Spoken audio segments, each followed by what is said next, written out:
प्रेम तो हम भी करते हैं, लेकिन कैसा? शुद्ध और निर्मल जल के समान। निर्मल शुद्ध जल की भांति ही हमने अपने श्री सद्गुरुदेव जी की शरण ली थी।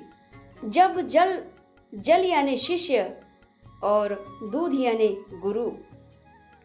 जल जब निश्चल निष्कपट भाव से, निर्मल परम पतित और पावन मन से दूध के पास जाता है, जल स्वयं कहता है कि मैं आपके भीतर समाना चाहता हूँ, आपके भीतर रहना चाहता हूँ, आपसे दिव्य ज्ञान पाना चाहता हूँ। जल स्वयं अपना अस्तित्व को मिटा करके, अपने आप को भूल करके, अपने आप को माया जाल से मुक्त करके और फिर दूध की तरफ आता है।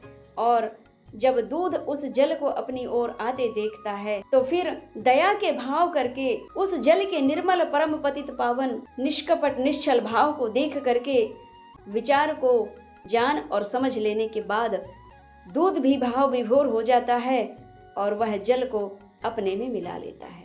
इस प्रकार समा लेते हैं। जल भी दूध में मिक्स हो करके फिर वह जल नहीं रह जाता, दूध की कृपा से वह जल दूध ही बन जाता है।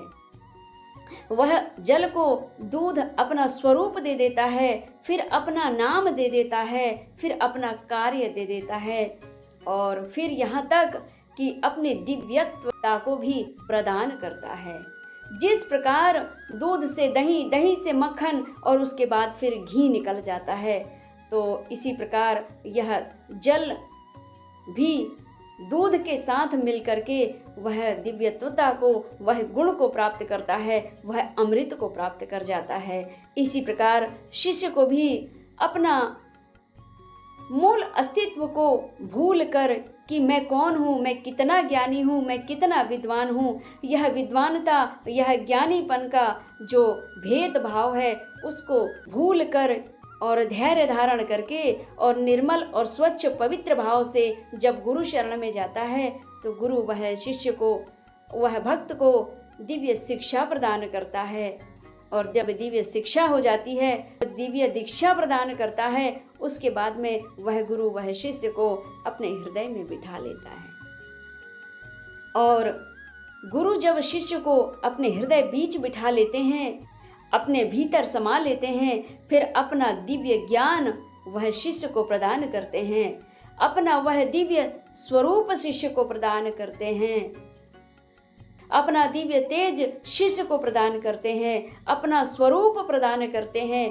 किस प्रकार? जिस प्रकार गुरु ज्ञान से परिपूर्ण है और शिष्य मूर्ख से मूर्ख भी है, तो गुरु प्यार से, डांट के, फटकार के और अपने योग्य बनाने का प्रयास करते हैं, अपने योग्य बना लेते हैं।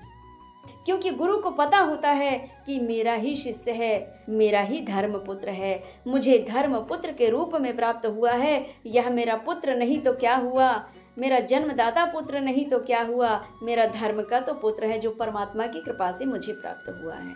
इस प्रकार वह अपने भीतर का दिव्य ज्ञान अपने शिष्य को प्रदान करके दिव्य तेजवान बनाने का प्रयास करते हैं, यानी अपना दिव्य तेज उस शिष्य को प्रदान करते हैं। ज्ञान के माध्यम से भक्ति का मार्ग बता करके उस शिष्य को भी दिव्य तेजवान बनाने का प्रयास करते हैं। यानी जैसा मैं हूँ ज्ञानी, जैसा मैं हूँ विद्वान, जैसा मैं हूँ भक्त, ऐसे ही मैं अपने शिष्य को बनाना चाहता हूँ।